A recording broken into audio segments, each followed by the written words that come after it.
আসসালামু আলাইকুম। আমি মোহাম্মদ রহিজুদ্দিন উদ্দিন। গত 18 এপ্রিল স্ট্রোক করি সকালবেলা।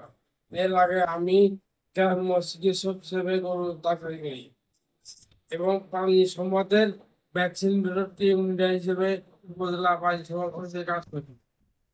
আমি অন্য জায়গায় ফিজিওথেরাপি নিয়ে আশানুরূপ রেজাল্ট না পাওয়ার কারণে এখানে আসি। এখানে এসে স্যারের তত্ত্বাবধানে সুন্দর পরিবেশে অত্যাধুনিক মেশিন সচরাচর মাঝে থেরাপি দেওয়ায় আমি আশা করতেছি আবার ভালো হয়ে যাবো।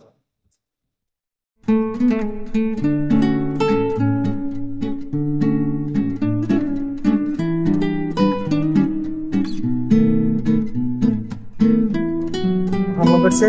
আমি এখন মোটামুটি হাঁটতে পারি।